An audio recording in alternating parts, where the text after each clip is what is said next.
The fluorescent lights of Puget Sound Regional Hospital buzzed with that high-pitched whine that never quite faded into background noise. November rain hammered against the windows of the trauma unit, each drop a tiny percussion note in the symphony of a Pacific Northwest Tuesday night. The smell was institutional and eternal. Floor wax, stale coffee, the sharp chemical bite of antiseptic that clung to everything like a second skin. Alexis Thorne moved through this world like a ghost. At 22, she should have been vibrant, full of the restless energy that defined her generation. Instead, she moved with the economical precision of a much older woman. Each step measured, each motion deliberate. Her hands flew over the crash cart supplies with a speed that unnerved the older nurses restocking plastic-wrapped syringes and intubation kits with the mechanical efficiency of someone who had done this 1,000 times in much worse conditions. She was young, she was capable, and she was absolutely crushingly bored. The boredom was worse than the humiliation, worse than the knowing looks from the older staff, worse than the whispers that followed her down hallways like smoke. The boredom was a physical thing, an itch under her skin that had no outlet. It coiled in her gut like a spring wound too tight, demanding release that never came. Lexi had been many things in her short life. She had been an orphan at 16 when the semi-truck crossed the median and turned her parents into a memory and a headstone. She had been a high school graduate with no family and no prospects, staring at a future that looked like minimum wage and slow decay. She had been a soldier at 18, signing the papers before the recruiter's smile had time to fade. She had been a Ranger-qualified combat medic at 21, of only a handful of women to earn the 68 Whiskey Special Operations Combat Medic designation. She had set chest tubes in the back of helicopters while insurgent rounds pinged off the fuselage. She had run a walking blood bank with 6 soldiers, a roll of duct tape, and the kind of desperate prayer that only came when death was 3 feet away and closing fast. She had held arteries shut with her bare fingers while mortars shook dust from ceiling beams. Now she fetched ice chips. Now she changed bedpans. Now she restocked supplies under the watchful, dismissive eyes of doctors half as trained and twice as arrogant. The Army had spent $2.1 million training her, 73 weeks of the most intensive medical education available to any combat soldier. She could perform procedures that most civilian ER nurses would never attempt. She could make life or death decisions in conditions that would paralyze a seasoned trauma surgeon. Here she was told her place was to assist to prep, to keep her mouth shut and her opinions to herself. This was her purgatory. This was her hiding place. Margaret Sullivan, the charge nurse, watched her from across the station. Maggie was 54, broad-shouldered, with steel gray hair pulled back in a bun that had gone out of style sometime in the 80s. She had kind eyes that had seen too much, in a pragmatic exhaustion that came from 3 decades of keeping humans alive against their own best efforts. Maggie saw things other people missed. She saw the way Lexi moved, the way she assessed every room she entered, the way her eyes tracked equipment and personnel with the cold calculation of someone trained to operate in chaos. She saw the coiled energy, the barely contained competence, the ghost of something dangerous lurking behind that blank professional mask. Thorne. Lexi looked up from the crash cart, pulled from thoughts that had been somewhere else entirely. Somewhere hot and dusty and loud. Somewhere that mattered. "You're going to wear a hole in that cart," Maggie said, not unkindly. "Take a breath before you burn out." Lexi's voice was flat when she replied, "Professional, empty. Just making sure it's right, Maggie. It's been right for the last 2 hours, hon. Go check on the drunk in Bay 3. He's starting to sober up, which means he's starting to get loud." Lexi's jaw tightened just for a moment, a micro-expression that came and went like a ghost. This was her life now, babysitting drunks, managing bedpans, wasting skills that people had died to teach her. On it, she turned toward Bay 3, but the words never left her mouth. The red phone rang, not the intercom, not the regular line. The red phone mounted on the wall behind the charge desk was the direct line to dispatch. It only rang when something was very, very wrong. In Lexi's 18 months at Puget Sound Regional, she had heard it ring exactly twice. Maggie snatched it up, her face shifting from tired professionalism to sharp-edged alertness in the space of a heartbeat. "Sullivan. Yes, I understand. How many?" Her face went pale. Actually pale, the color draining like water from a broken dam. "Oh God, okay, we're on it." She slammed the phone down and her voice cut through the ambient noise of the ER like a scalpel through skin. "Listen up, people, multi-car pileup on the I-5 bridge. Black ice, they're calling it a mass casualty event. Level 1 trauma activation.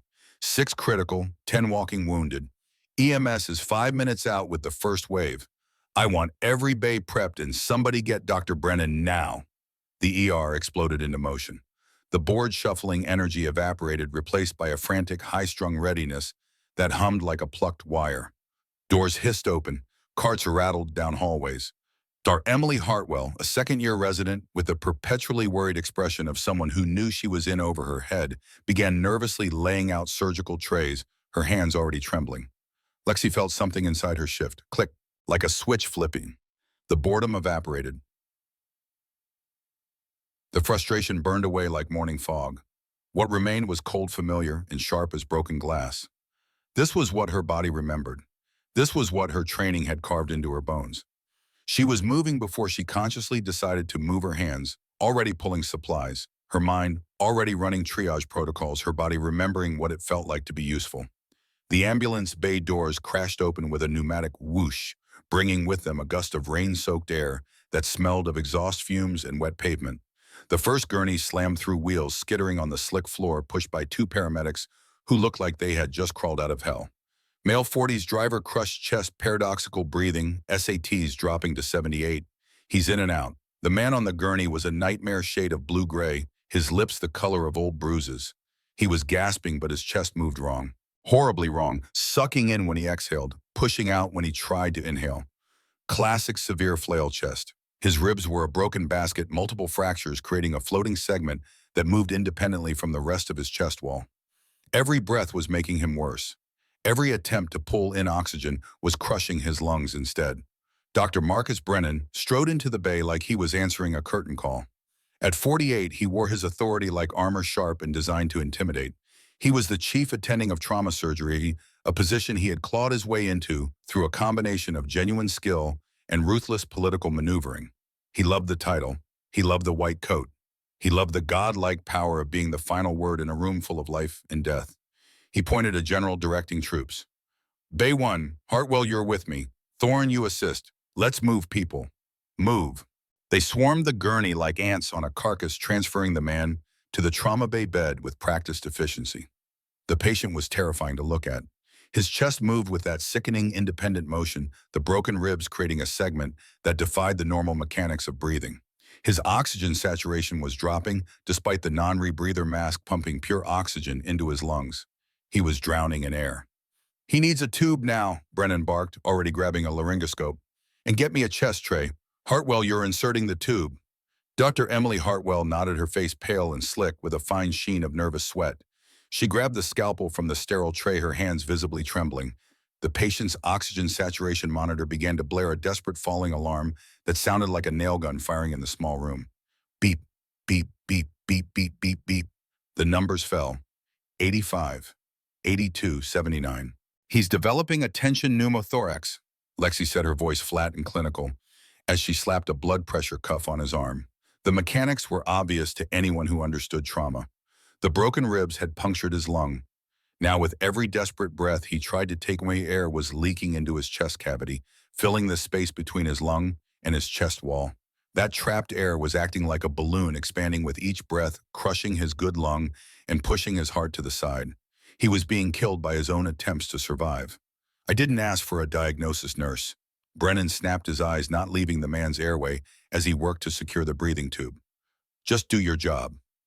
Hartwell made the incision, fumbling with the large-bore chest tube. She was aiming too low, too far back. Lexi watched her stomach tightening into a cold, hard knot. She's wrong. She's going to hit the liver or miss the air pocket entirely and puncture the lung again. The anatomy is right there. Second intercostal space, mid-clavicular line, aim, posterior. Her SOCM instructor's voice echoed in her head, clear as a bell. Sergeant First Class Emmett Granger, standing in the sand outside a field hospital in a country she wasn't allowed to name, his voice raw from shouting over rotor wash. Look at the mechanics, Thorne. Not the machine. The patient is the problem. The monitor is just the noise. The man's trachea was deviating, visibly pushed to the right side of his neck by the pressure building in his left chest. The monitor was screaming, but the monitor was just reporting what the mechanics were already showing. He was dying right now in real time, and Dr. Hartwell was aiming for the wrong landmark. Lexi couldn't stop herself. The words were out before her sense of self-preservation could catch them. Doctor, she said, her voice quiet but sharp enough to cut through the alarms. You need to go higher. Second intercostal space mid-clavicular line and aim posterior. He's blowing a tension pneumo against the crushed ribs. The bay went utterly silent. Even the beeping of the monitor seemed to fade, swallowed by the sudden vacuum of shocked attention. Dr. Hartwell froze her bloody glove, hovering over the patient's chest, the tip of the scalpel catching the overhead light. Dr. Marcus Brennan, who had just successfully intubated the patient and was securing the breathing tube, turned his head slowly. His eyes, visible over the top of his blue paper surgical mask, were slits of pure, cold fury. Excuse me, Nurse Thorne. His voice was lethally soft, more dangerous than any shout. It was the voice of a man who had just been publicly contradicted and who intended to make sure everyone in the room understood exactly what that meant. He's crashing, doctor, Lexi pressed, gesturing to the monitor, which was now reading an oxygen saturation of 76 and falling. The blood pressure was dropping, 70 over 40, 60 over 30. The numbers were the color of a sunset red and dying. You're aiming too low, Nurse Thorne, Brennan interrupted, his voice rising, every head in the trauma bay swiveling to watch. He stepped between Lexi and the resident, physically blocking her from the table. He jabbed a gloved finger at the small plastic badge pinned to her scrubs. This says RN. It does not say MD. It does not say DO. It says registered nurse. Since when did your 2-year nursing degree come with a surgical residency? You prep, you assist, and you keep your diagnoses to yourself. Do not ever correct my resident again. Is that understood? He shoved Lexi's shoulder. Not hard enough to be assault, but hard enough to be a physical public dismissal. Hard enough to make her step back. Hard enough to remind her of her place in the hierarchy. Do your job. Then he turned to Dr. Hartwell, his voice shifting to the calm instructional tone of a teacher guiding a student. He placed his hand over hers, adjusted her angle, and performed the exact maneuver that Lexi had just suggested.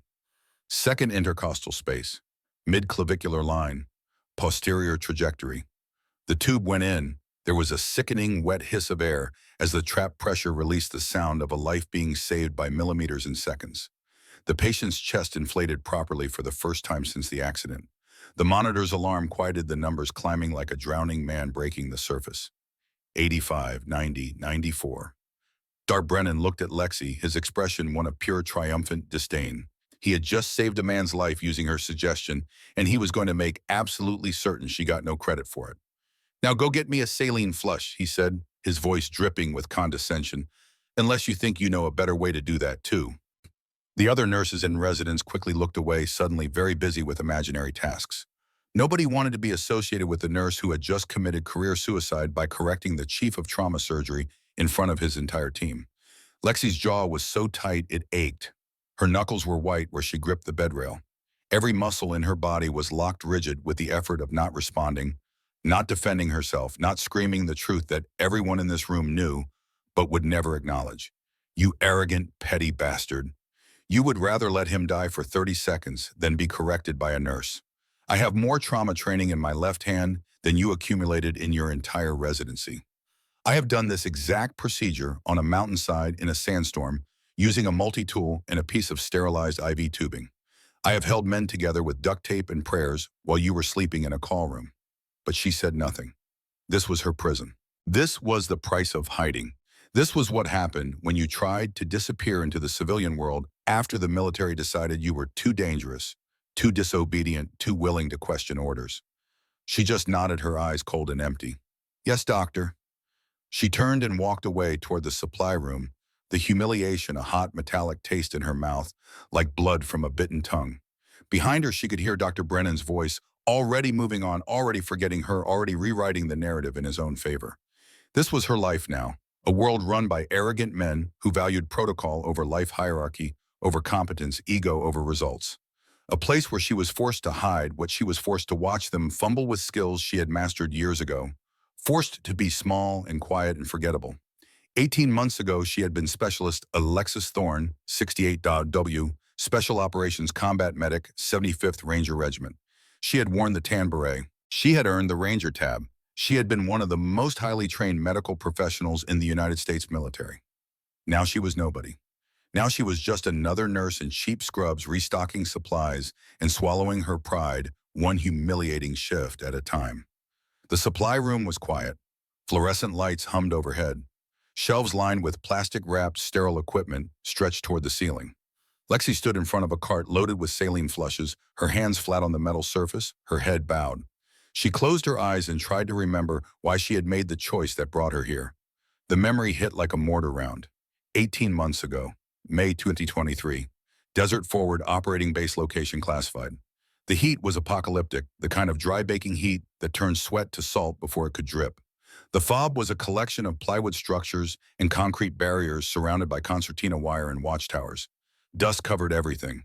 It was in her teeth, in her hair, in her lungs. She had been 20 years old, a baby by military standards. But she had already been through Ranger School, already earned her $68 qualification, already proven herself in the field enough times that the older medics had stopped treating her like a liability and started treating her like one of them. The mission had been simple. Escort convoy, routine patrol, in and out. Nothing in that part of the world was ever routine. The IED detonated 50 meters from her vehicle. The explosion was a physical thing, a wall of heat and pressure that slapped the air from her lungs and left her ears ringing like church bells. The convoy stopped. Small arms fire opened up from both sides of the road. Ambush, classic L-shaped kill zone. They returned fire, suppressed the shooters, pushed through, but one vehicle didn't make it. The lead Humvee had caught the blast. When the smoke cleared, they found Private First Class Danny Prescott lying 20 feet from the wreckage, both legs gone below the knees, his femoral arteries pumping blood into the sand in rhythmic spurts that marked the seconds of his remaining life. Lexi hit the ground running. The world narrowed to the task. Tourniquets, hemostatic gauze, pressure. Her hands moved on autopilot following protocols burned into muscle memory by endless repetition. But the bleeding wouldn't stop. The IED had shredded his groin. The tourniquets couldn't get high enough. She was losing him. She could see it in his eyes, the light starting to dim, the desperate, gasping breaths getting shallower. The radio crackled in her ear. General Theodore Crane's voice cold and clipped. "Thorne, this is Overwatch. Prescott is expectant. Repeat expectant. RTB immediately. Enemy forces regrouping. You are endangering the unit. Direct order. Expectant." The military's clinical term for a patient whose injuries were so severe that treatment would consume resources better spent on others. A patient who was going to die no matter what you did. Triage black. Write them off and save the ones you can actually save.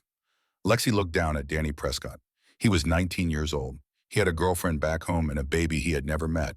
He was crying not from pain, but from fear, calling for his mother in a voice that cracked and broke. "Negative Overwatch," she heard herself say. "He's not expectant. He's just bleeding." She thrust her hand into the shredded meat of his groin, past the tourniquets, past the gauze, her fingers searching by feel for the thick pulsing cord of the femoral artery. She found it, clamped her fingers around it, squeezed. The bleeding slowed to a trickle. "Thorne, that is a direct order. Fall back now." "Can't do that, sir. I'm a little busy." The firefight intensified. The enemy, emboldened by the stationary target, pushed forward. The Rangers formed a perimeter around her, returning fire, holding the line. Lexi kept her hand buried in Danny's groin, her fingers locked around his artery, her other hand working to establish an IV pushing fluids, trying to buy time. The medevac helicopter took 47 minutes to arrive. 47 minutes of sustained combat. 47 minutes with her hand inside another human being, literally holding his life between her fingers. 3 Rangers died holding that perimeter. Staff Sergeant Marcus Mitchell, 32, father of 2. Corporal James Hayes, 24, engaged to be married. Private First Class Anthony Turner, 20, who had been in country for exactly 11 days. They died so she could save one. Danny Prescott survived. He made it to the field hospital. Then to Germany, then to Walter Reed. They fitted him with prosthetics. He rehabbed. He eventually re-enlisted. Lexi stood before a court-martial hearing 3 weeks later. General Theodore Crane testified. His face was carved from stone, his uniform decorated with the kind of ribbons that came from decades of service. He spoke with the calm authority of a man who had made life and death decisions in a dozen different wars. Specialist Thorne disobeyed direct tactical orders during active combat operations. Her insubordination resulted in a stationary defensive position that drew enemy fire and cost 3 Rangers their lives. Rangers Mitchell, Hayes, and Turner won because Specialist Thorne refused to accept the tactical reality that Private Prescott's injuries were non-survivable. She prioritized her emotional response over the safety of her unit. They didn't court-martial her. They couldn't. The media had already gotten hold of the story. Female combat medic saves Ranger's life despite orders to abandon him. The headlines wrote themselves. Senator Prescott, Danny's father, sat on the Armed Services Committee. He made phone calls, applied pressure. But General Crane made sure she paid anyway. Discharged under general conditions. Not honorable, not dishonorable, just gone.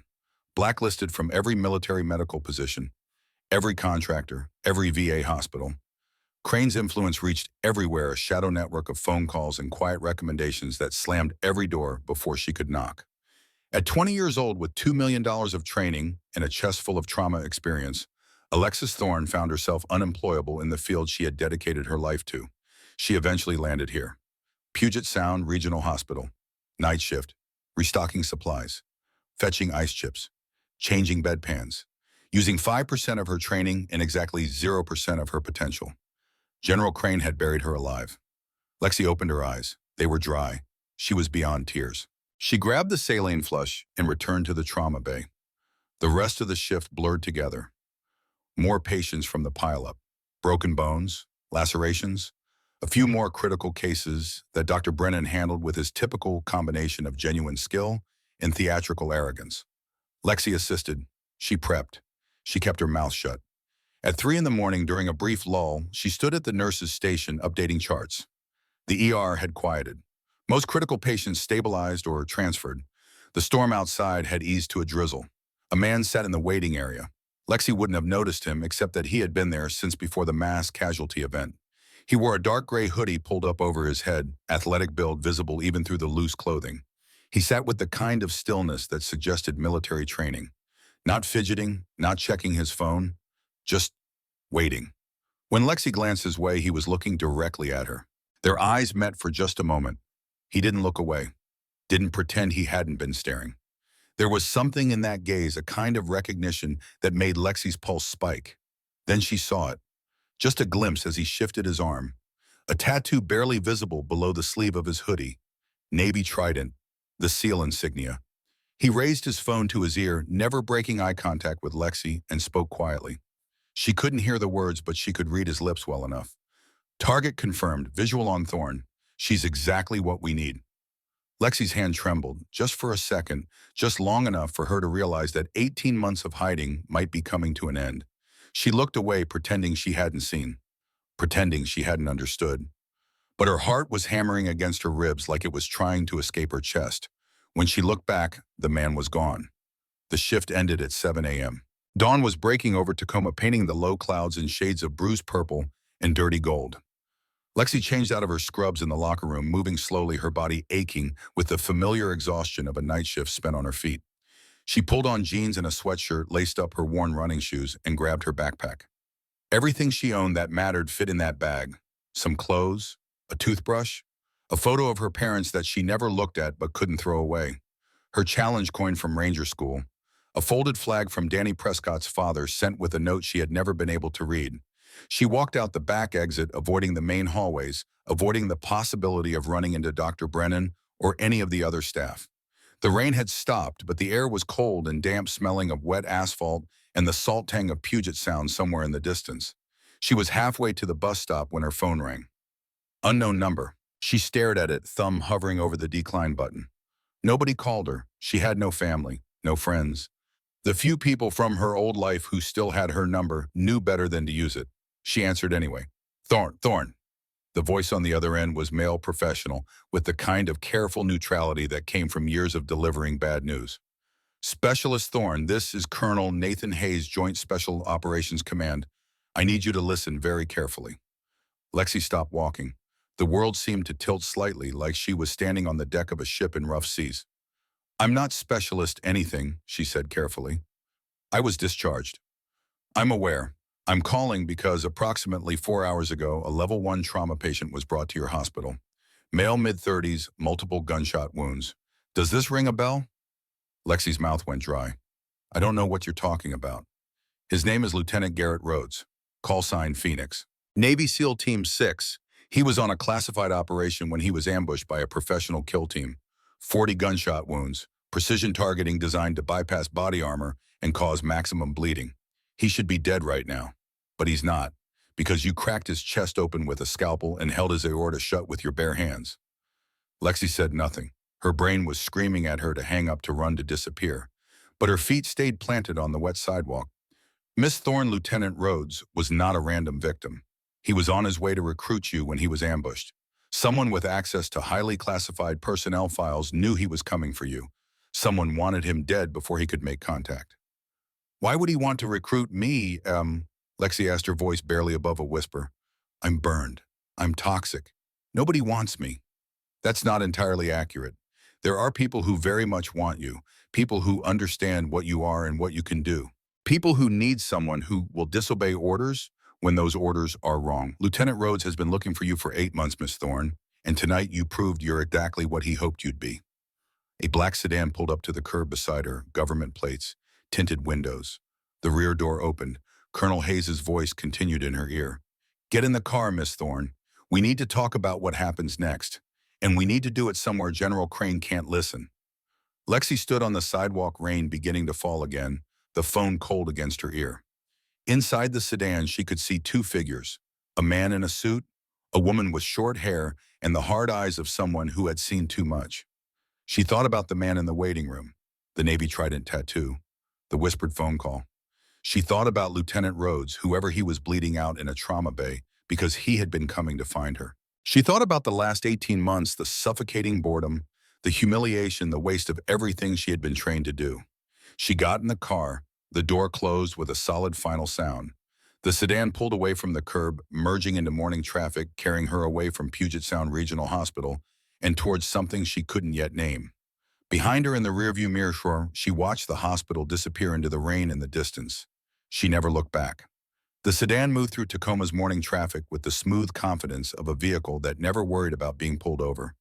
Inside, the leather seats smelled expensive. The windows were tinted dark enough that the world outside looked like it was drowning in shadow.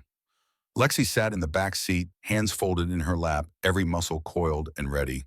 The man in the suit sat beside her, close enough to be a threat, but far enough to be polite.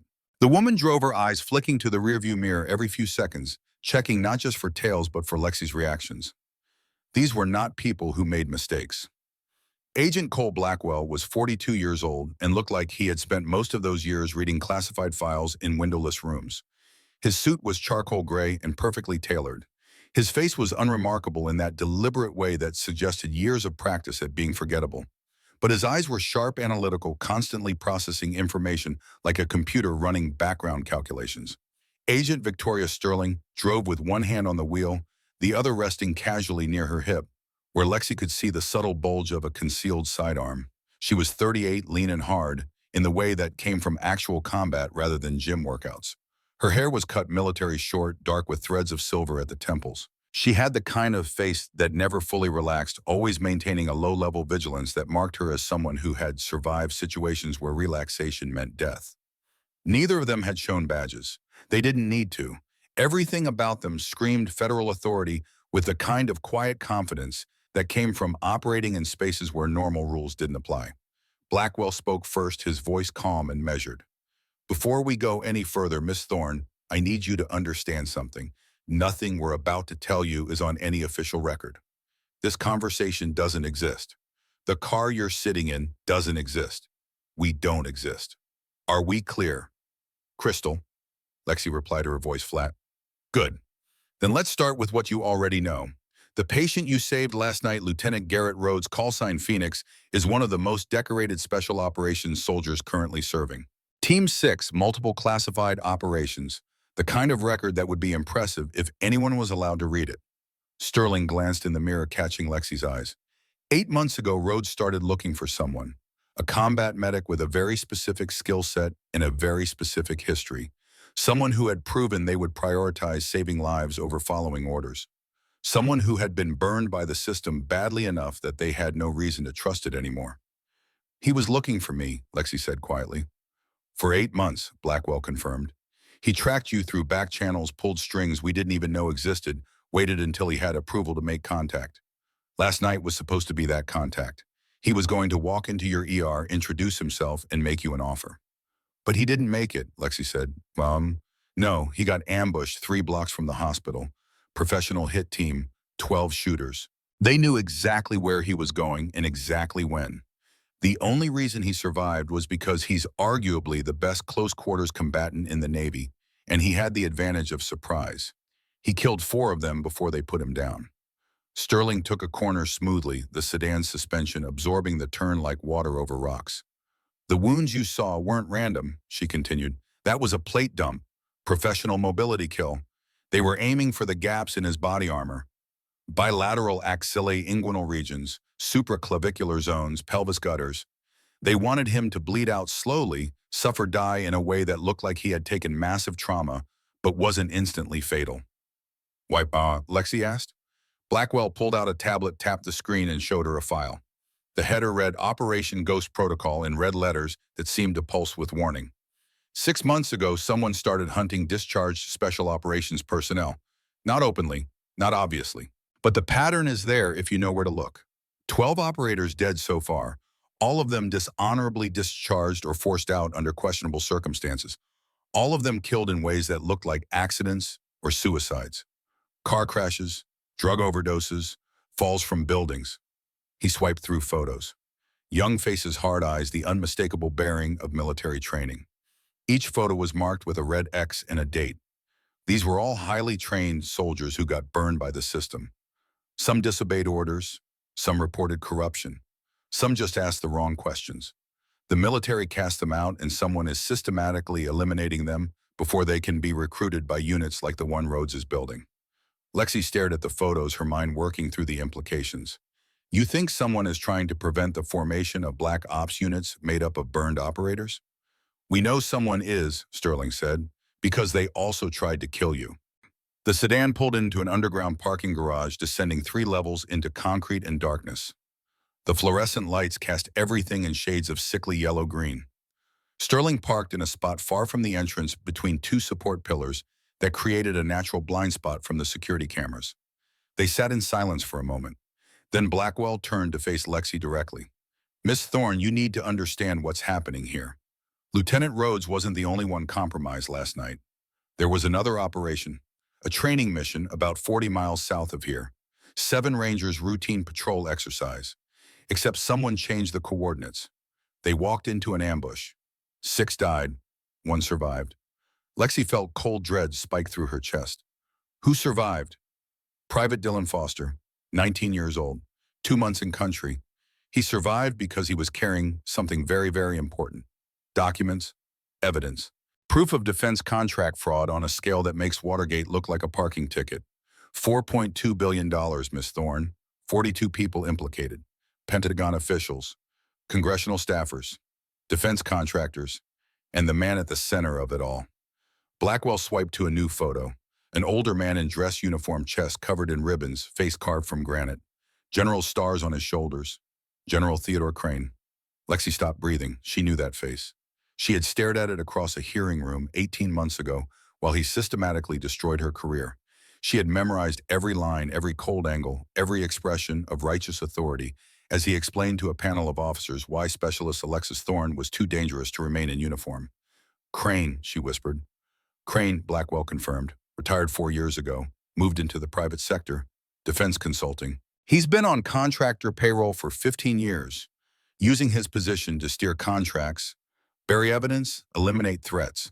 Private Foster's documents would send him to prison for the rest of his life, along with 3 senators, a dozen Pentagon officials, and more contractors than we can count. Sterling turned in her seat, her hard eyes fixed on Lexi. The ambush that killed Foster's unit wasn't an accident. Crane ordered it. He has enough residual influence to access classified mission parameters. He changed the coordinates, sent them into a kill zone, and tried to eliminate the evidence. But Foster survived. And now Crane is trying to finish the job. Lexi's hands were shaking. She pressed them flat against her thighs, willing them to be still. The 3 Rangers who died during my evac, she said, her voice barely above a whisper. Mitchell, Hayes, Turner. Did Crane position them there on purpose? The silence in the car was answer enough. Blackwell's voice was gentle when he spoke. We believe so. They were investigating irregularities in contract spending. They had started asking questions.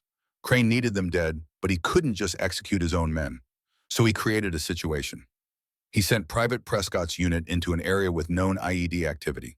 He waited for the inevitable casualty, and then he gave you an order he knew you would disobey. He used me, Lexi said, the words tasting like ash. He used me to murder 3 of his own soldiers and then blamed me for their deaths. Yes. And then he buried me so deep I could never tell anyone. Yes. Lexi closed her eyes. She saw their faces. Staff Sergeant Marcus Mitchell, 32, who had shown her photos of his daughters every chance he got.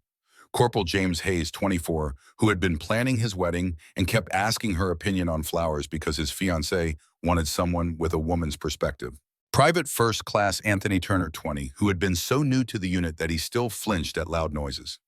They had died holding a perimeter so she could save one life, and their deaths had been part of a plan. Their sacrifice had been manufactured. They had been murdered not by enemy combatants but by their own commanding officer, and their blood was on her hands because she had been too stupid to see the game being played. She opened her eyes. They were dry. She was beyond tears. "Where's Private Foster now?" "That's why we're here," Sterling said. "He's in protective custody, safe house. But we have a problem. Someone inside the protection detail is compromised. Foster was moved to a secure hospital room 6 hours ago. 2 hours ago, someone tried to inject him with succinylcholine. Fast-acting paralytic. Untraceable if it works. The only reason he's alive is because he woke up and hit the panic button." "So you can't trust your own people," Lexi said. "We can't trust anyone," Blackwell replied, "which is why we're offering you a job." He handed her the tablet. On the screen was a dossier, her dossier, service record, training certifications, performance evaluations, court-martial hearing transcripts. Everything. "Private Foster won't talk to our medics. He doesn't trust anyone in uniform. But he knows who you are. Every soldier who went through Ranger training in the last 5 years knows the story of the medic who disobeyed a general and saved a Ranger's life. You're a legend in certain circles, Miss Thorne. A cautionary tale about what happens when you do the right thing in an organization that values obedience over morality." "So you want me to babysit a 19-year-old while you hunt for your mole," Lexi said. "We want you to keep him alive," Sterling corrected, "and we want you to help us figure out who's trying to kill him. Because whoever it is has access to classified personnel movements, safe house locations, and protection detail rosters. That's not a mole. That's a network." Lexi looked at the tablet, at her own face staring back from a photo taken during her court-martial. She looked young in that picture, angry and defiant, and absolutely certain she had made the right choice. She wasn't sure of anything anymore. "Why should I trust you?" she asked. "How do I know you're not part of whatever network you're describing?" "You don't," Blackwell admitted. "But consider this. If we wanted you dead, you'd be dead. If we wanted you disappeared, you'd be gone. We're offering you a choice, Miss Thorne. You can walk away right now. Go back to your apartment, pack your things, and run. Crane's people will find you eventually, but you might get 6 months, maybe a year, if you're careful. Or," Lexi prompted, "or you come with us. Help us protect Foster. Help us take down Crane and everyone else involved in this. And when it's over, Lieutenant Rhodes would very much like to have a conversation with you about joining Task Force Revenant." "What's Revenant?" Sterling smiled for the first time, a hard, predatory expression. "Soldiers the system threw away. Operators too dangerous or too honest to fit in the regular chain of command. We do the jobs that don't exist in places that aren't on maps against people who officially died years ago. Rhodes is building a unit of burned operators because burned operators have nothing left to lose and no reason to follow orders they know are wrong." Lexi thought about the last 18 months. The boredom, the humiliation, the slow grinding erosion of everything she had been trained to be. She thought about Dr. Brennan's condescending smile and the knowledge that she would spend the rest of her life fetching ice chips and keeping her mouth shut. She thought about Mitchell Hayes and Turner dying for a lie. She thought about Private Foster, 19 years old and alone, waiting for someone to finish what they had started. "Show me the safe house," she said. The abandoned building was on the south side of Tacoma, wedged between a warehouse district and a stretch of industrial waterfront that had been dying slowly since the 70s. The structure had once been a Veterans Affairs overflow facility, a place where wounded soldiers waited for beds to open up at the main hospital. Budget cuts had closed it 5 years ago. Now it was just another piece of urban decay chain link fence and plywood over the windows. Perfect for hiding someone.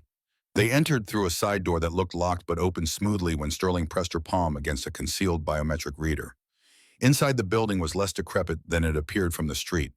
Someone had done work here recently. The floors were swept clean. The walls had been reinforced.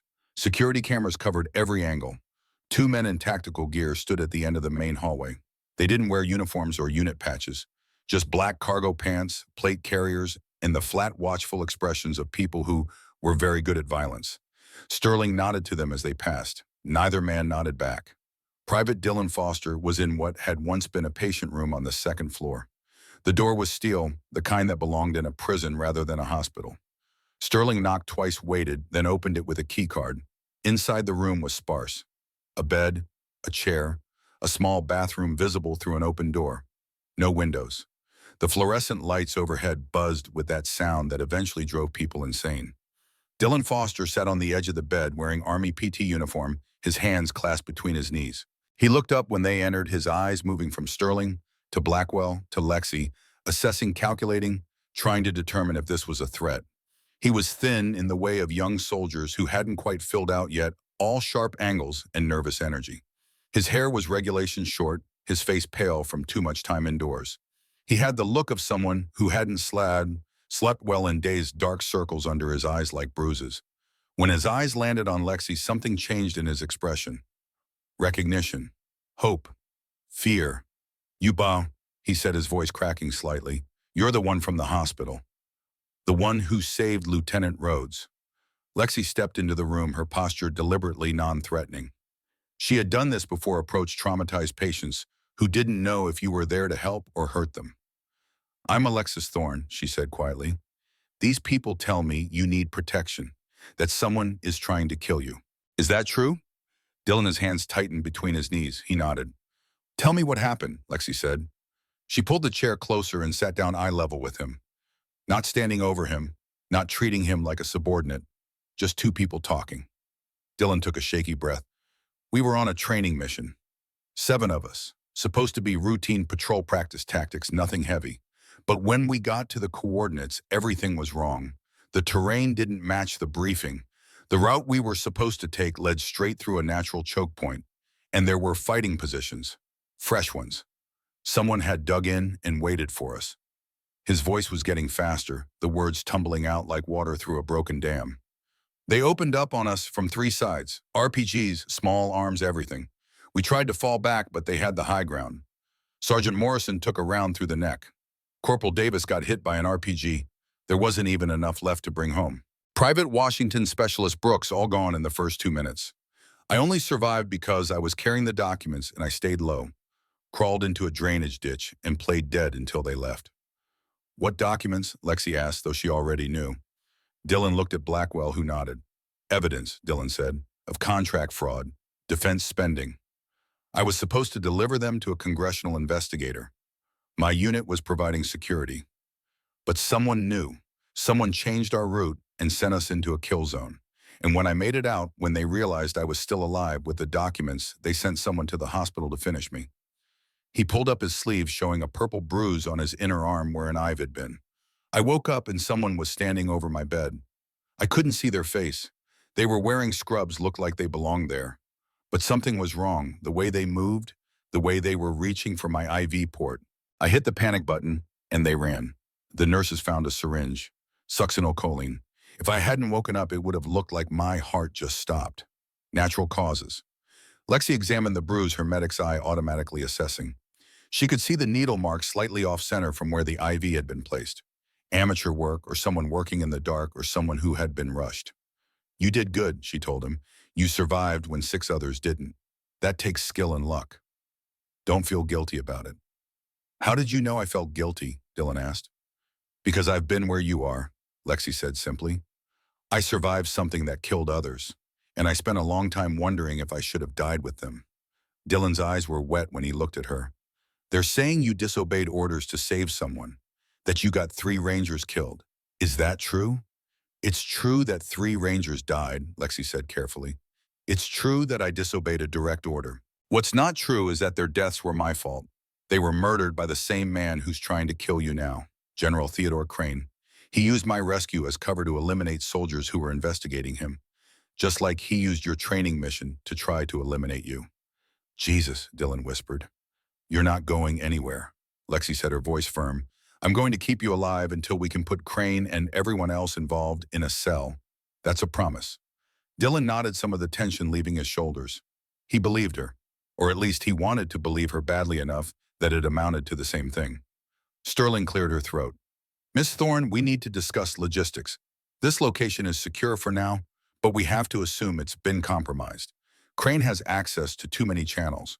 We need to move Foster somewhere they won't think to look. Lexi stood, her mind already working through the problem. She had learned tactical thinking from some of the best soldiers in the world. The question wasn't where to hide someone. The question was where to hide someone that your enemy would never consider searching. I have an idea, she said, but I'm going to need to make a phone call. She pulled out her cell phone, scrolled through her contacts, and stopped at a name she hadn't called in 18 months. Sergeant First Class Emmett Granger. Her finger hovered over the call button. Granger had been her primary instructor during SOCM training. He was the one who had taught her how to set a chest tube in the dark, how to perform a cricothyrotomy with a ballpoint pen, how to stay calm when everything was trying to kill you and the person you were responsible for. He was also one of the few people from her old life who had sent her a message after her discharge. Just 2 words. Stay ready. She pressed call. The phone rang 3 times before a gravelly voice answered. This is Granger. Sergeant Granger, it's Thorne. There was a pause, then a sound that might have been a laugh or a cough or both. Well, I'll be damned, Lexi Thorne. Heard you got buried deep. You okay? I've been better, Sergeant. I need help. Big trouble. Need a safe place and backup. Where and when? You still volunteer at that old VA training facility, the one they're shutting down. Every Tuesday and Thursday. Place is a ghost town, but I like the quiet. Can you get me inside with a package that needs protecting? There was a longer pause this time. When Granger spoke again, his voice had shifted from casual to tactical. How hot is this package? 40 people want him dead, including General Crane. The silence on the other end of the line was profound. Then Granger spoke, his voice hard as iron. Crane, the bastard who buried you, the same. Fuck Crane, get here, I'll round up some old dogs. It's about time someone reminded these assholes what real soldiers look like. He gave her an address. Lexi memorized it without writing anything down. We'll be there in 2 hours. I'll be ready. And Thorne, whatever you did to piss off Crane this time, I'm proud of you. The line went dead. Lexi looked at Sterling and Blackwell. We're moving him to the old VA training facility on the outskirts. It's been closed for years, barely on any maps, and the only person who goes there regularly is a 68-year-old retired Ranger medic who hates generals and loves a good fight. Blackwell frowned. That's not exactly secure. It's perfect, Lexi countered. Crane is looking for official safe houses, military facilities, places with proper security protocols. He won't think to look at an abandoned building in the middle of nowhere being guarded by old veterans. It's too low-tech, too off-grid. Sterling smiled again, that predatory expression. I like it. When do we move? Now, Lexi said, before whoever's watching this place figures out we're planning something. They moved Dylan in an unmarked van, Sterling driving Blackwell in the passenger seat, Lexi in the back with Dylan. The 2 tactical guards followed in a separate vehicle. The sun was climbing higher now, burning through the morning clouds, painting Tacoma in shades of gray and gold. Dylan was silent for most of the drive, staring out the window at the passing city. Finally, he spoke. Why are you doing this? You don't know me. You don't owe me anything. Lexi thought about how to answer that. She thought about Danny Prescott, about Mitchell and Hayes and Turner, about all the people she had saved and all the people she hadn't. Because someone has to, she said finally. And because I know what it's like to be 19 and terrified and certain that everyone who's supposed to protect you is actually trying to get you killed. Oh, Dylan looked at her, really looked at her, and something in his expression shifted. Understanding, trust. Thank you, he said quietly. Don't thank me yet, Lexi replied. Thank me when you are still alive to testify. The van turned off the main highway onto a 2-lane road that wound through scrub forest and abandoned industrial lots. The old VA training facility appeared after 20 minutes, exactly as unpromising as Lexi had hoped. Chain link fence, plywood windows, weeds growing through cracks in the parking lot. A figure stood waiting at the gate. Sergeant First Class Emmett Granger was 68 years old and looked like he had been carved from seasoned oak. He was 6 feet tall, broad-shouldered, with iron gray hair cut military short, and a face that had weathered decades of sun sand and bad decisions. He wore jeans work boots and a flannel shirt rolled up to reveal forearms covered in scars that told stories he would never volunteer. When he saw Lexi through the van window, his weathered face split into a grin. The van stopped. Lexi got out. Granger crossed the distance in 3 strides and pulled her into a hug that lifted her feet off the ground. "Damn, it's good to see you, Thorne." "You too, Sergeant," Lexi said, smiling for the first time in what felt like years. Granger set her down and looked her over with the critical eye of someone who had trained thousands of soldiers and could spot weakness from 100 yards. "You've been hiding," he said. It wasn't a question. 18 months. That's a long time to be away from the work. You still sharp, sharp enough to crack a Navy SEAL's chest last night and pull him back from the edge.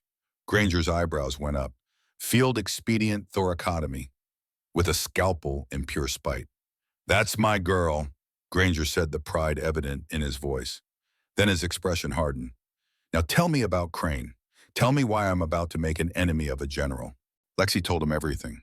The ambush, the documents, the network, Crane's systematic elimination of burned operators, the 3 Rangers who died so Crane could bury her. All of it. When she finished, Granger was quiet for a long moment. Then he turned and gestured to the building behind him. "I made some calls, got a couple old dogs who were interested in a good fight. Come meet the team." Inside the training facility, 2 men waited. Both were in their 60s, both had the bearing of combat veterans, the kind of men who had seen the elephant and walked away changed but not broken. "Thorne, meet the advisory council," Granger said. The first man stepped forward. He was tall and lean, with the kind of weathered face that came from years at sea. Master Chief Jonah Whitlock, retired SEAL instructor, 65 years old, and still qualified on every weapon system the Navy has ever made. Whitlock extended a hand. His grip was firm, callous, the shake of someone who had spent decades teaching young men how to survive impossible situations. "Any operator who cracks a chest with her bare hands has my respect," he said, his voice carrying the flat vowels of somewhere in the upper Midwest. "I'm here to teach you everything I know about defensive tactics, and then we're going to make sure this kid lives long enough to test it." Lexi shook his hand and felt something settle in her chest. These were her people. This was her tribe. After 18 months of hiding, of pretending to be less than she was finally home. Granger gestured to the building. "We've got about 6 hours before Crane's people figure out where Foster is. 6 hours to turn this place into a fortress and train you on static defensive positions. You're good, Thorne, but you've never defended a fixed location against a professional assault. We have. Let us teach you." Lexi looked at Dylan, who stood near the van looking scared and young and completely out of his depth. "What do you need me to do?" she asked. "Everything," Granger said, "because when they come, and they will come, you're going to be the one keeping that kid alive. We'll provide overwatch and tactical support. But the fighting, that's on you." Lexi nodded. She felt the last 18 months falling away like dead skin. She felt the part of herself she had buried clawing its way back to the surface. "Then let's get to work," she said. And for the first time since her discharge, Alexis Thorne felt like a soldier again. The afternoon sun slanted through the broken windows of the old VA training facility, painting everything in shades of amber and shadow. Lexi stood in what had once been a classroom, her body aching from 6 hours of intensive training, her mind sharp and focused in a way it hadn't been since her discharge. Granger and Whitlock had turned the abandoned building into a masterclass in defensive tactics. They had walked her through every principle of static defense, every lesson learned from decades of combat experience. Choke points and kill zones, overlapping fields of fire, fallback positions and rally points. The mathematics of violence distilled into simple, brutal efficiency. Dylan sat on a folded cot in the corner cleaning a Glock 19 that Whitlock had given him. The kid's hands were steadier, now his movements more confident. 6 hours ago, he had been a terrified teenager waiting to die. Now he was a soldier learning to fight. Granger approached Lexi with 2 cups of black coffee, strong and bitter. He handed her one and stood beside her, looking out at the defensive positions they had prepared. "You're thinking about them," he said quietly. "Mitchell, Hayes, and Turner." Lexi took a sip of coffee. It burned all the way down. "Always," she admitted. "Every day for 18 months. Wondering if I killed them. Wondering if I should have just followed orders and let Prescott die."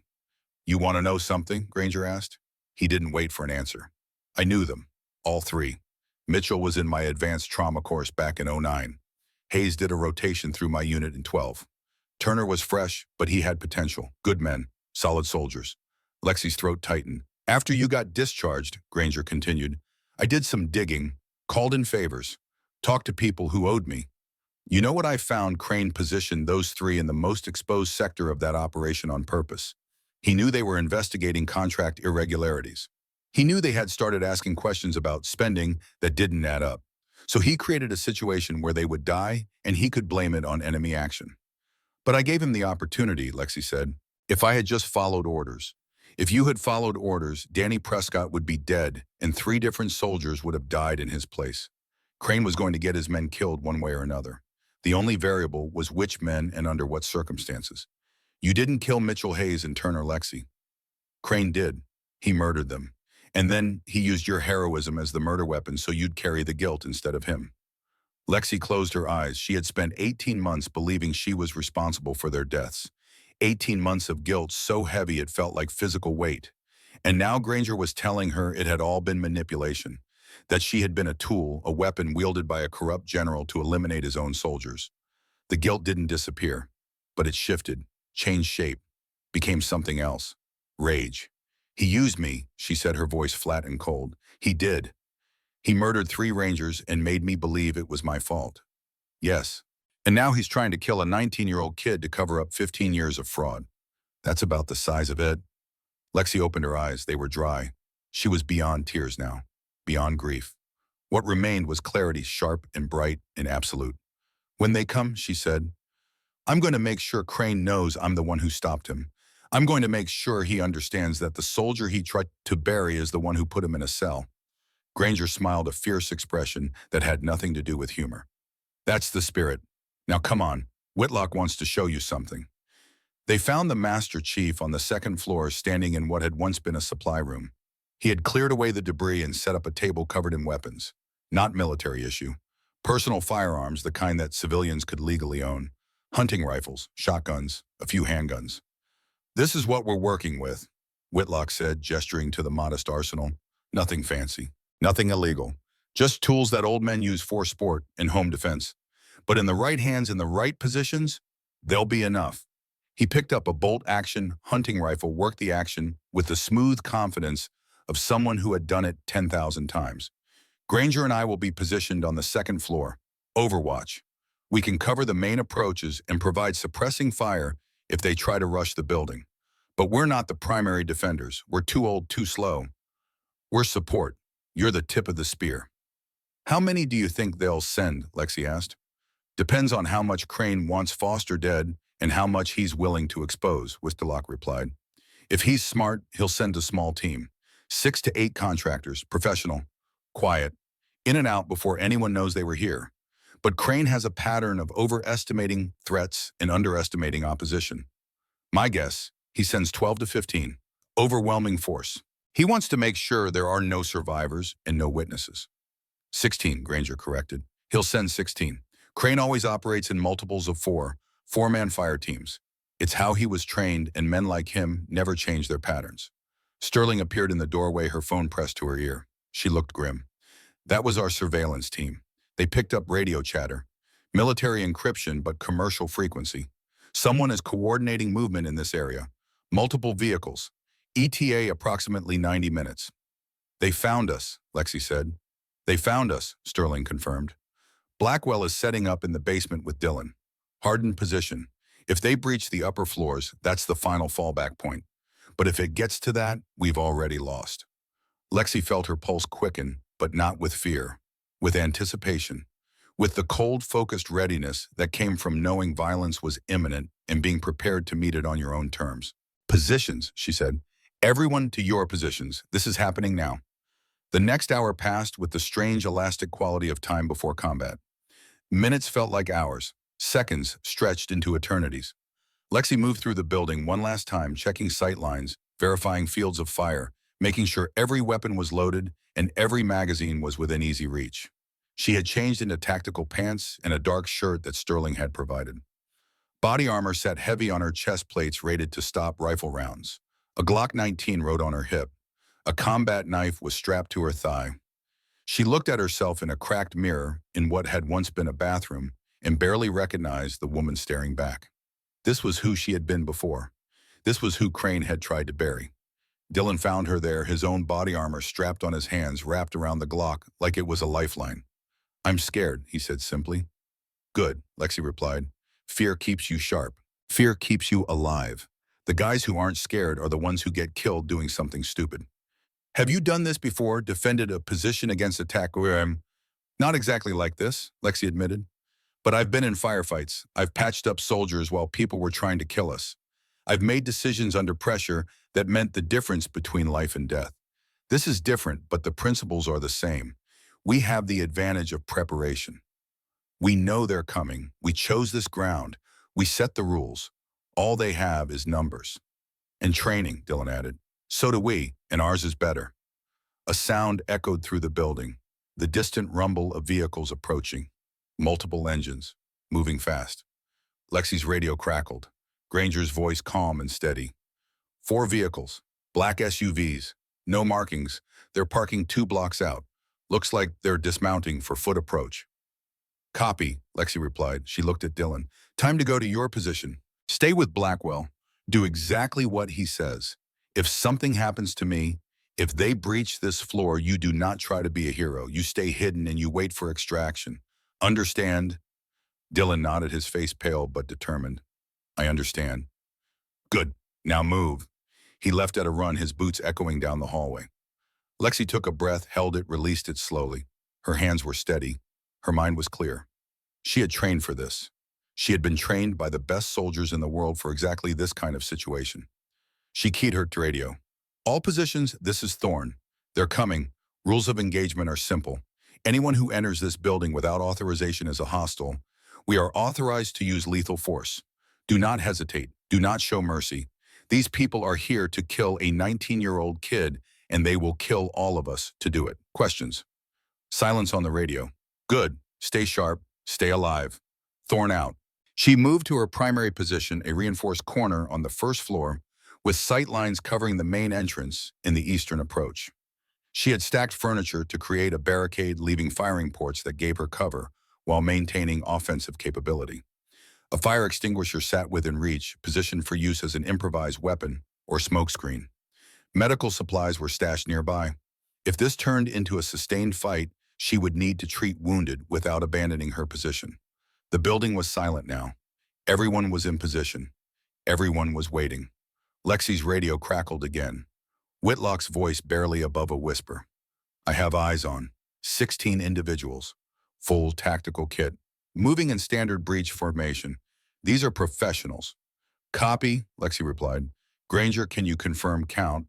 "Confirmed. 16 hostiles. 4 4-man teams. They're stacking up at entry points. North entrance, south entrance, and they're sending 2 teams around to the west side, probably looking for a less obvious entry." Sterling's voice cut in. "I recognize the lead element.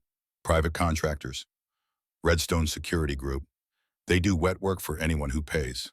Crane must have pulled serious strings to get them on short notice." "Doesn't matter who they are," Lexi said quietly. "Matters what they're here to do. Oh, and we're not going to let them do it." The first explosion shattered the silence. The north entrance blew inward in a spray of wood and metal, a breaching charge that turned the door into shrapnel. 4 men poured through the smoke weapons, up moving with the fluid coordination of a team that had trained together for years. Lexi let them get 3 steps inside. Then she triggered the fire extinguisher. She had rigged it to blow using basic chemistry and materials she found in the maintenance closet. When it went off, it filled the entrance with a choking cloud of white powder and chemical fog. The contractors stumbled, visibility dropping to 0, their carefully planned entry turning into chaos. Lexi moved. She came out of her position low and fast, targeting the lead man first. 2 shots center mass. He went down. The second man swung his weapon toward the muzzle flash, but Lexi was already moving, using the furniture barricade for cover, firing again. 3 shots this time. 2 hit. The man staggered but didn't fall, saved by his body armor. Granger's hunting rifle boomed from the second floor. The sharp, distinctive crack of a 30-06. The contractor Lexi had wounded jerked and fell, blood spraying from a neck wound that no amount of body armor could protect against. The remaining 2 contractors at the north entrance retreated, firing blindly into the chemical fog. Their rounds punched through drywall and shattered what remained of the windows. Lexi pressed herself flat against the floor as bullets chewed up the space where she had been standing seconds before. The south entrance blew simultaneously. Another breaching charge. Another four-man team. But Sterling was waiting for them. She had positioned herself in a room off the main hallway with a perfect angle on the south entrance. When the contractors came through, she opened up with controlled, precise fire. 3-round bursts, aiming for gaps in armor vulnerable points. Faces, throats, the space between helmet and vest. 2 contractors went down in the first 5 seconds. The other 2 dove for cover, returning fire. The hallway erupted in a storm of bullets and flying debris. Sterling fell back to a secondary position, moving smoothly, never panicking, treating the firefight like it was a training exercise rather than a fight to the death. Whitlock's voice on the radio calm as a man ordering coffee. West Side team is entering through the maintenance access. 2 teams, 8 total. Thorne, they're coming around behind your position. Lexi swore and moved, abandoning her primary position, flowing through the building using routes she had memorized during the afternoon preparation. She heard boots on concrete, the whisper of tactical movement, the sound of trained men trying to be quiet in a space where silence was impossible. She rounded a corner and came face to face with a contractor. He was young, maybe 30, with the kind of hard eyes that came from doing this work for years. His weapon was already coming up his finger, moving toward the trigger. He was fast. Lexi was faster. She grabbed his weapon with her left hand, pushing the barrel away from her body, and drove her right elbow into his throat. The strike was perfect, all her body weight behind it, hitting the soft spot just below his Adam's apple. He made a wet, choking sound and stumbled back. Lexi ripped the weapon from his hands and shot him twice with his own rifle. No hesitation, no mercy. She had learned a long time ago that combat was not the place for moral philosophy. You killed or you died. There was no third option. Boots thundered behind her. She spun, bringing the captured rifle up, and saw 3 more contractors rounding the corner. She fired, walking the trigger-controlled bursts that chewed through the confined space. 1 went down, the other 2 scattered, seeking cover, returning fire. A round caught her in the chest. The impact was like being hit with a sledgehammer. Her body armor stopped the bullet, but the kinetic energy drove her backwards, slamming her into the wall hard enough to knock the wind from her lungs. She tasted copper. Her vision grayed at the edges. Training saved her. Even as she was falling, even as her body was screaming that she had been shot, her hands were moving. She rolled, came up behind a support pillar, and fired blind around the corner, suppressing fire, making the contractors think twice about rushing her position. Granger's voice in her ear, urgent now. Thorne, report. Are you hit? Body armor caught it. She gasped, her chest aching like someone had driven a spike through her ribs. I'm good. Keep covering the north entrance. Copy that. You've got 2 more coming up behind you. I can see them, but I don't have a shot. Lexi grabbed a chunk of broken concrete from the floor and hurled it down the hallway to her left. It clattered and bounced, sounding exactly like someone moving. The 2 contractors Granger had warned her about opened fire on the sound, giving away their position. Lexi came around the corner, firing. 1 shot, 2, 3. Both went down. She keyed her radio, breathing hard. Thorne, to all positions. Sit rep. Sterling responded first. South entrance is clear, 4 down. I'm moving to cover the west approach. Whitlock's voice came next, that same infuriating calm. North entrance, 3 down. 1 retreated, probably regrouping for a second push. I've got eyes on vehicles. They brought friends. Additional units staging 2 blocks out. How many? Lexi demanded. Can't get an exact count. At least 2 more fire teams, maybe more. Lexi felt cold dread spike through her chest. They had prepared for 16. If Crane had sent 2024, even more, the numbers would eventually overwhelm them. Blackwell, how's our package? Blackwell's voice was tense but controlled. Secure. Dylan is scared but holding together. We're buttoned up down here. They'll have to come through 3 feet of concrete to reach us. Let's make sure it doesn't come to that. A new voice cut across the radio. Cold. Familiar. Wrong. Very impressive, Miss Thorne. Lexi's blood turned to ice. She knew that voice. She had heard it in her nightmares for 18 months. She had heard it across a hearing room, explaining to a panel of officers why she was too dangerous to wear the uniform. General Theodore Crane. I'm watching through one of my contractor's helmet cameras. Crane continued, his voice carrying that same calm, measured authority that had destroyed her career. You've been trained well. Better than I gave you credit for. But you have to understand, this building is surrounded. I have 36 contractors on site. You've killed 8 of them. That leaves 28, and I can call in more. Lexi said nothing. She was moving as he spoke, flowing through the building, changing position, making herself a harder target. Private Foster has an information that threatens a great many powerful people, Crane said. People with resources you cannot imagine. This isn't personal, Miss Thorne. This is simply mathematics. One boy dies or dozens of careers end. The choice is obvious. You murdered Mitchell, Hayes, and Turner, Lexi said, her voice cold and flat. You used my rescue to eliminate your own soldiers because they were investigating your corruption. You made me believe I killed them. There was a pause. When Crane spoke again, something in his voice had shifted, a crack in the professional facade. They were investigating matters above their security clearance. They were asking questions they had no business asking. I did what needed to be done to protect operational security. You murdered them, Lexi repeated. You're a traitor and a coward who sends contractors to do your killing because you don't have the courage to pull the trigger yourself. Courage. Crane's voice rose, anger bleeding through now. You want to lecture me about courage? You're a 22-year-old child playing soldier. I've served this country for 40 years. I've made decisions that saved thousands of lives. Decisions that required sacrifices you cannot comprehend. You made decisions that filled your bank account, Lexi shot back. $4.2 billion in fraudulent contracts. How much of that ended up in your pocket, General? How many soldiers died with substandard equipment because you and your friends skimmed money off the top? Silence, then Crane's voice came back colder than before, empty of emotion. The voice of a man who had made a decision. Kill them all, everyone in that building, no survivors. Burn it to the ground if you have to. I want Foster dead, and I want Thorne dead. Do it now. The radio went silent. Lexi keyed her mic. All positions, they're about to push hard. Expect overwhelming force. Fall back to secondary positions. We hold the interior, make them bleed for every inch. Sterling, fall back to the basement entrance. That's the final defensive point. If they breach the ground floor, you're the last line between them and Dillon. Copy, Sterling said. Falling back now. Granger, Whitlock, I need you to thin their numbers. Take the pressure off the entrances. Can you do that? Can do, Granger replied. We've got elevation and they've got target-rich environment. Time to remind these young punks what old soldiers look like. The next assault was coordinated and brutal. Contractors poured through every entrance, simultaneously no longer caring about stealth or elegance. They came in waves, suppressing fire spraying through the building, forcing defenders to keep their heads down while assault teams advanced. Granger and Whitlock opened up from the second floor. The hunting rifle shots were methodical, each one carefully aimed, each one finding flesh.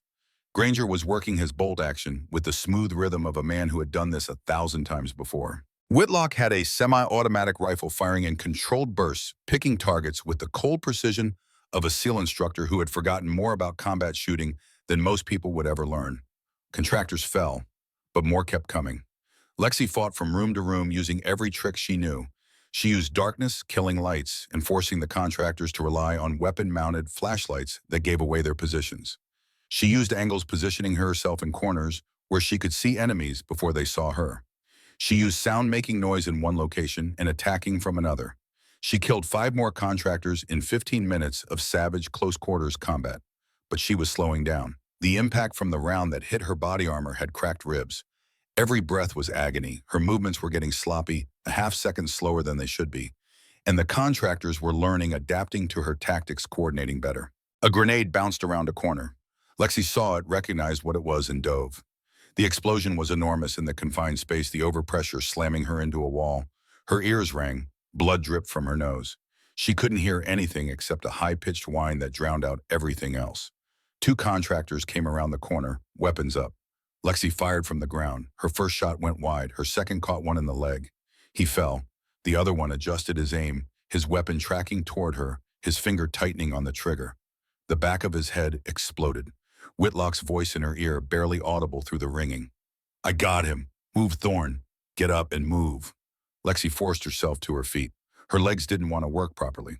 The grenade had done something to her inner ear, throwing off her balance. She stumbled, caught herself, and kept moving. The radio crackled. Sterling's voice strained. They're at the basement door. Heavy equipment. They're going to breach. I can hold for maybe 2 minutes. After that, they're going to get through. Lexi's mind raced. 2 minutes. The contractors had already taken the ground floor. Granger and Whitlock were isolated on the second floor, still providing covering fire, but unable to help with the basement. If the contractors breached the basement door, Dillon was dead. She made a decision. Sterling, fall back to Dillon's position. Barricade the inner door. I'm coming to you. Negative, Sterling replied. You'll never make it. There are too many of them between you and the basement. Watch me. Lexi ran. She moved through the building like a ghost, using every ounce of her training, every lesson she had learned from years of combat experience. She avoided the main hallways, stuck to maintenance corridors and spaces too small for adult men to follow easily. She heard contractors behind her, their voices calling out positions, coordinating pursuit. She killed two more on the way, quick, close-range engagements that ended before the contractors realized they were in a fight. The basement entrance was a metal door at the end of a long hallway. Three contractors were working on it with a portable breaching ram, the kind that could punch through residential doors in seconds. They had their backs to her, confident that their teammates had cleared the route behind them. They were wrong. Lexi shot all three before any of them could turn around. She kept moving through the door, down the stairs, into the reinforced basement where Blackwell and Dillon waited. Sterling was there, weapon trained on the door, ready to sell her life, buying time. We need to move. Lexi gasped, her breath coming in ragged pulls that sent spikes of pain through her damaged ribs. They've taken the building. We can't hold here. There's nowhere to go, Blackwell said. He was bleeding from a cut above his eye, his face grim. We're surrounded. Then we break through. A new voice came from behind them. That won't be necessary?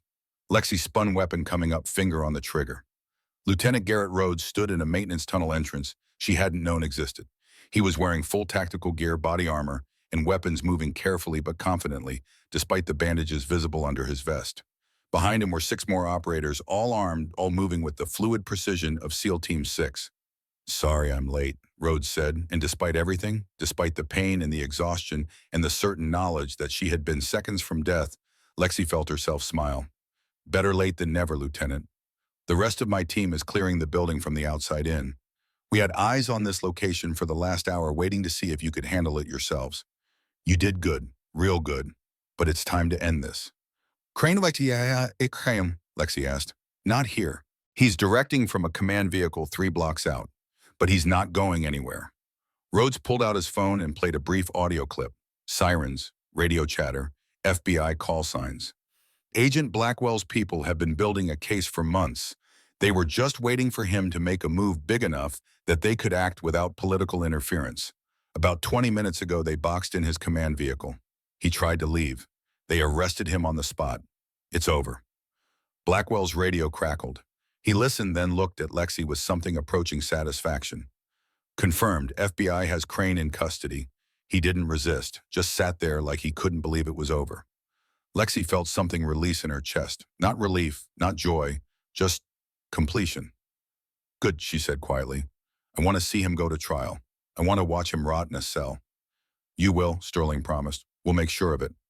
Rhodes looked at Dillon, who sat against the wall looking shell-shocked and exhausted. Private Foster, you've had a hell of a day, but you're safe now. And thanks to Miss Thorne here, you're going to live long enough to testify and put a lot of very bad people in very small cells. The sound of gunfire above them was intensifying, but it was different now. Not the one-sided assault of contractors overwhelming defenders. This was a two-way fight, professional operators engaging in the kind of high-speed combat that SEAL teams trained for their entire careers. It lasted less than 10 minutes. When Rhodes' team gave the all-clear, Lexi climbed back up to the ground floor. The building was a wreck. Bullet holes in every wall, blood on the floors, bodies of contractors lying where they had fallen. Granger and Whitlock came down from the second floor, both moving slowly, both looking every one of their years. But they were grinning. Not bad for a bunch of old men and a 22-year-old woman, Granger said. Not bad at all, Whitlock agreed. We counted 15 confirmed enemy casualties. SEAL team got another 8. That's 23 out of 36. The rest scattered when they realized they were fighting actual military operators instead of civilians. Lexi felt her legs give out. She sat down hard on a chunk of broken concrete, her body finally registering all the damage it had taken. Her ribs were definitely cracked. She had cuts and bruises everywhere. Her hearing was still partially gone from the grenade. But she was alive. They were all alive. Rhodes approached her, moving carefully, favoring his left side where she had performed emergency surgery less than 24 hours ago.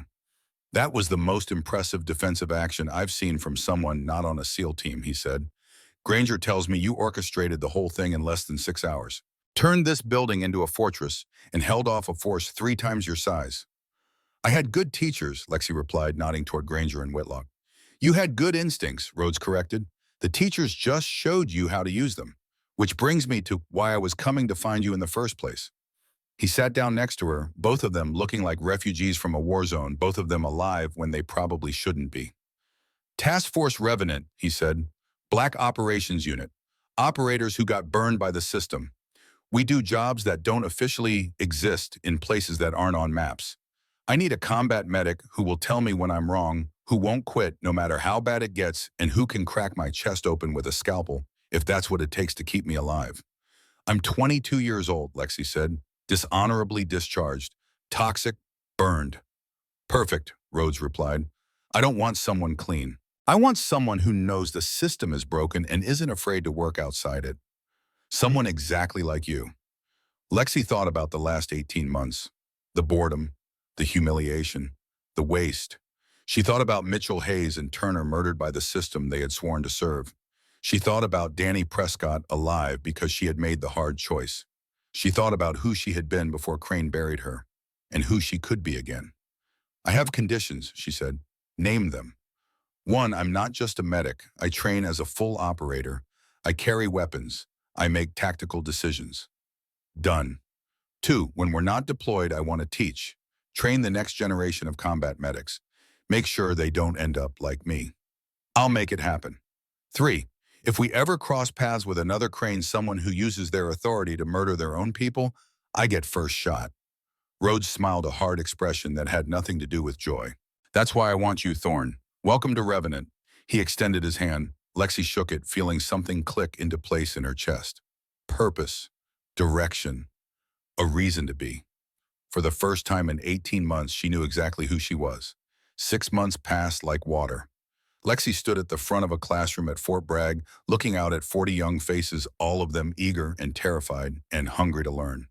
They were the next generation of Special Operations combat medics, kids barely older than she was, preparing to go into the worst places on Earth and save lives while people tried to kill them.